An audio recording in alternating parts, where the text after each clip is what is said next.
नमस्ते, आपका स्वागत है एक और न्यू वीडियो में। और आज की वीडियो में जहाँ पे रिकॉर्ड कर रहा हूँ बहुत ही अलग जगह है। मैं घर के टेरेस पे ऊपर आया हूँ और वहाँ पे वीडियो रिकॉर्ड कर रहा हूँ।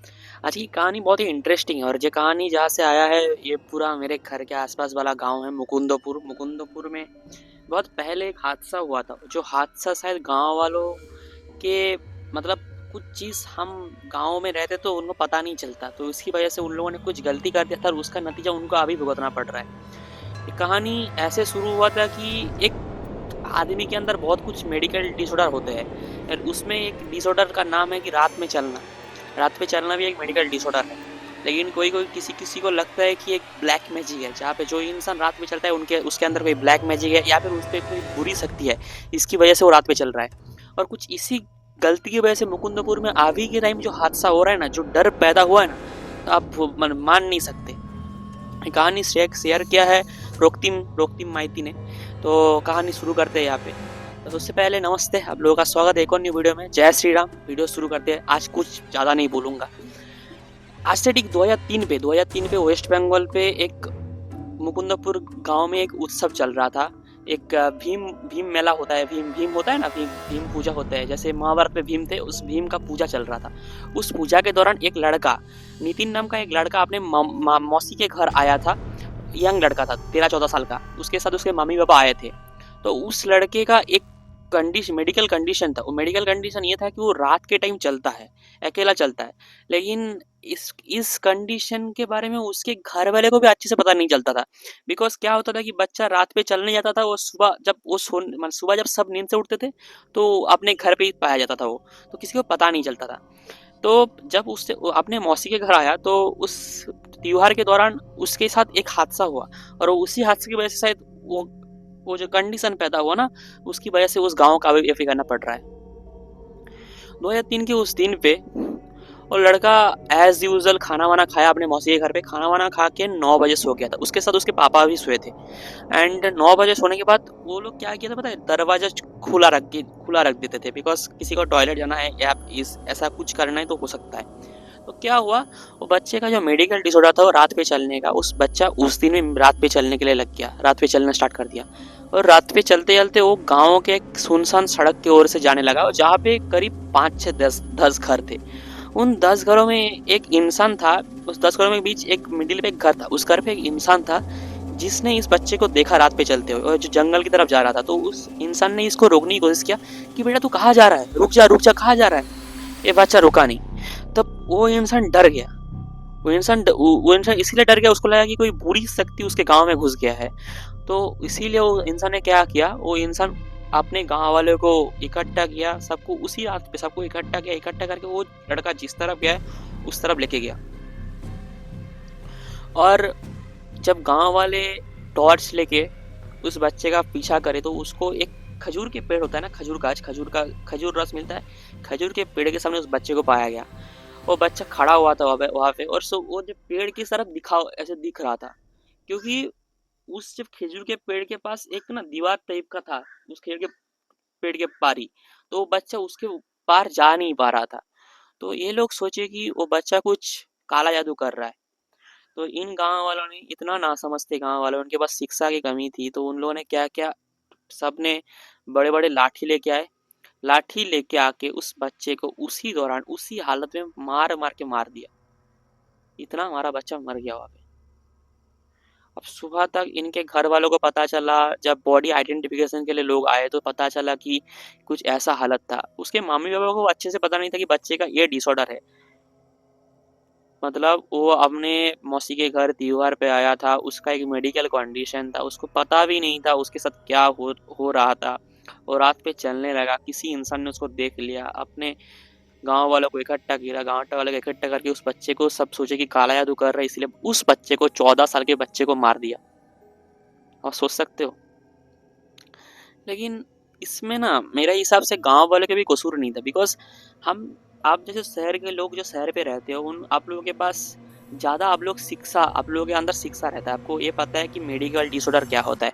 आप जैसे साइंस को भी मानते हो, आप शास्त्रों को भी मानते हो, आप ब्लैक मैजिक पे भी मानते हो, आप भूत प्रेत पे भी मानते हो। लेकिन आप पे एक दौरान आपको यह भी विश्वास आता है कि नहीं, ये सब नहीं होता, अगर होता भी है तो एक लिमिट तक होता। लेकिन शायद गांव के लोगों को इतना शिक्षा नहीं है, इसी वजह से वो बच्चा जब वहाँ पे गया ना, उस बच्चे को वो लोग मार दिए, बिकॉज उनको लगा कि काला जादू कर रहा है, शायद गांव का कोई मतलब नुकसान चाह रहा है, इसीलिए उसके साथ ऐसा किया गया। लेकिन उस हादसे के बाद से ना उस गांव पे जब भी भीम मेले का त्योहार होता है, जब भी भीम मेले का त्योहार होता है, तो उस खजूर के पेड़ के पास किसी का आत्मा भटकता है। एक त्योहार के टाइम, एक भगवान की पूजा के टाइम एक आत्मा भटकता है वहां पे। और इदानिंग 2023 के टाइम था, 2023 के 9 मार्च को उनके वहां पे भीम मेला का त्योहार चल रहा था। 4 लड़कियां थी, सुनैना, सुदीप्ता, दीपा और दीप्ति। ये 4 लड़कियां थी जो मनोहर चाचा की 4 बेटियां थी। उस गांव में एक चाचा थे, मनोहर चाचा, एक्चुअली है अभी भी, उनकी 4 बेटियां थी। उनका 4 बेटियां पता नहीं क्या करने गई थी, उस खजूर के पेड़ के पास वो लोग गए थे। पता नहीं रात के कितना 10 बजे होंगे, उस टाइम गए थे। तो वो लोग वहाँ पे जब गए, वहाँ पे जाके वो लोग क्या किया होता है, सबके पास मोबाइल फोन रहते हैं, सब मोबाइल फोन से अपना अपना सेल्फी खींचना स्टार्ट किया। पता नहीं रात में कौन सा उनको फोटो मिल रहा था, तो सेल्फी खींचना स्टार्ट किया।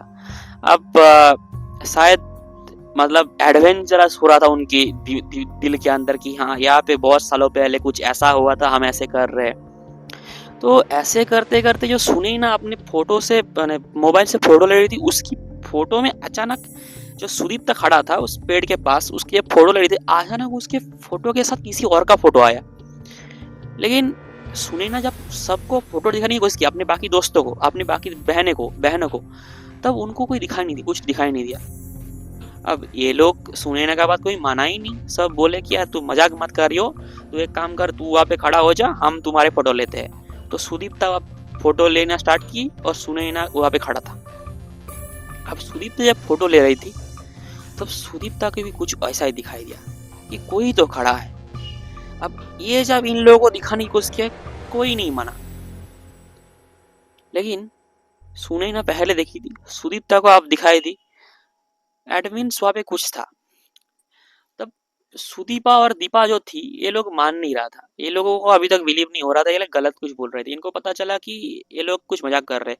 और शायद आजकल फेसबुक, इंस्टाग्राम, यूट्यूब का जमाना इतना बढ़ गया, the social media is that much running inside their head that they can't even think that there was a abnormal incident that happened at that place, and they were taking their pictures at that bloody place. उनको पता ही नहीं था। वो लोग घर तो आ चुके थे, लेकिन उनके साथ कोई और उनके घर आया था। अब ये सुनने में आपको लगेगा कि यार तू तो कुछ और ही बता रहा है, उनके साथ कोई और घर आया था।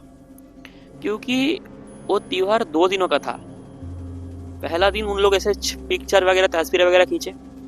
नेक्स्ट दिन के रात के 11 बजे चारों बहनें एक साथ सोती थी।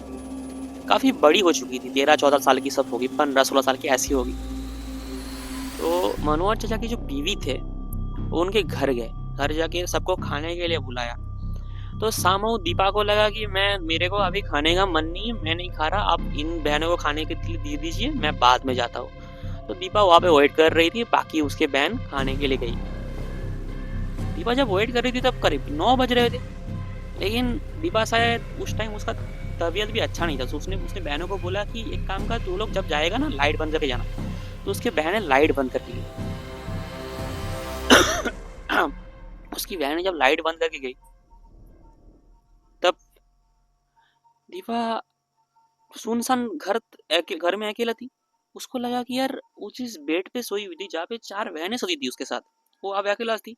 उसको लगा कि उसके बाजू में कोई सोया हुआ है।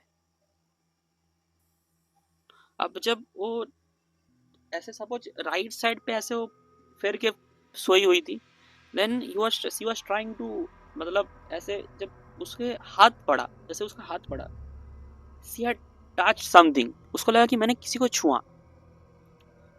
एंड देन नेक्स्ट टाइम वो इस तरफ घूमा, मतलब लेफ्ट साइड पे घूमा, तो उसके राइट साइड पे जब हाथ पड़ा तो किसी के सोए था। अब 5 मिनट के अंदर अंदर उसको ऐसे महसूस है कि उसके साथ कोई और है। और बेचारी लड़की भाग के बाहर आने की कोशिश कर रही थी। लेकिन सुनने में आपको आप बहुत सोचोगे कि यार तू बहुत गजब का स्टोरी बनाता है। लेकिन वो जब बाहर आने की कोशिश कर रही थी ना, वो दरवाजा खुल नहीं रहा था, लेकिन कोई उसकी बहन कोई दरवाजा लगा के नहीं गई थी, लेकिन उस दरवाजा खुल नहीं रहा था। दीपा के साथ उस रात को क्या हुआ पता नहीं। दीपा उस दिन के बाद से अभी एक मेंटल पेशेंट बन गई है। I swear she is an mental patient right now. उसकी काउंसलिंग चलता है, साइकोलॉजिस्ट उसका काउंसलिंग करता है। और उसका जो लास्ट काउंसलिंग क्लास हुआ था उस पे उसने बताया कि एक छोटा बच्चा मेरे सपनों में आता है और बोलता है I need justice, I need justice. अब क्या कुदरत का करिश्मा सोचो, उस बच्चे को जिस इंसान ने उस रात में चलते हुए देखा था कोई और नहीं, मनोहर चाचा थी। और मनोहर चाचा की बेटियों के साथ अभी ऐसा हो रहा है। अब सुनने में आपको लगेगा कि यार तेरी स्टोरीज पे ऐसे कैसे होता है, जो इंसान दिखता है उसके साथ ही ऐसा हो रहा था। यही तो भाई कुदरत का करिश्मा है। अगर आपको ये स्टोरी बिलीव नहीं हो रहा है ना, तो मैं आपको कुछ सर्टेन फैक्ट्स दे दूंगा वीडियो के लास्ट तक, आपको अगर दिखाऊंगा तो वीडियो के पहले ही ऐड कर दूंगा। जो कुछ पार्ट था उस वीडियो का मैं अपने आप से बनाने की कोशिश किया। मेरे को जिस बंदे ने रोकतीम ने कहानी शेयर किया उसी गांव से है, मेरे आसपास वाले गांव मुकुंदपुर, ज़्यादा दूर नहीं, मेरे घर से करीब 2 घंटा लगेगा। भीम मेले का टाइम ऐसा हुआ था। और शायद वेस्ट बंगाल की डरावनी स्टोरीज में भी ये अभी एक है। और उसके बाद से दीपा के आसपास उसकी कोई बहन ही नहीं जाती, सिर्फ उसकी मम्मी जाती है उसको खाना देने के लिए। बेचारी अभी स्कूल वूल भी नहीं जाती, उसकी मेडिकल काउंसलिंग चल रहा है। मनोहर चाचा is an established person in the society. उसके साथ साथ उसके घर पे बहुत सारे तांत्रिक भी आए हुए थे, बहुत सारे तांत्रिक आके बहुत कुछ करने की कोशिश की, लेकिन कहीं ना कहीं उसके अंदर वो आत्मा है मेरे हिसाब से, और शायद वो जा नहीं रही है। उसको जस्टिस चाहिए। अब जस्टिस कैसे मिलेगा उसको, क्योंकि गांव वाले जब इस टाइम वो हादसा किया था उनको पता ही नहीं था कि क्या कर रहे थे वो लोग। उनको लग रहा था कि कोई बुरा जादू कर रहा था। अब इन नादानों को कौन समझाएगा कि वो बच्चा था, उसको कोई काला जादू आता भी नहीं था, एक मेडिकल डिसऑर्डर था जिसका शिकार वो था, उसके फैमिली मेंबर्स को भी पता नहीं था, वो घूमने के लिए आया था भीम मेला के टाइम। यही होता है ना, गाँव के जो हादसे जो होते हैं ना, जो हादसा शुरू होता है गाँव का हादसा, उसमें लोगों को पहले पता नहीं होता वो लोग क्या कर रहे हैं, और जिसका नतीजा ऐसा होता है ना, अब समझ नहीं पाते। 2003 में घटा था वो कहानी। आज 21 सालों के बाद उस फैमिली के साथ वही इंसान जिसने ये देखा था उस बच्चे को चलते हुए, उसी के साथ ऐसा हो रहा है। कैसे पॉसिबल है यार। शायद उस इंसान का गलती था, अगर वो उस रात को अपने गांव वालों को नहीं बुलाता, वो खुद जगह उस बच्चे को बुला के लाता, शायद वो लोग मारते नहीं उसको। हाँ कि नहीं। शायद मनोहर चाचा का कसूर था। ऊपर वाला सब देखता है, और ऊपर वाला उन आत्मा को ही भेजता है जिनको शायद सच में जस्टिस चाहिए। इसी के साथ आज की ये स्टोरी खत्म होती है। नमस्कार।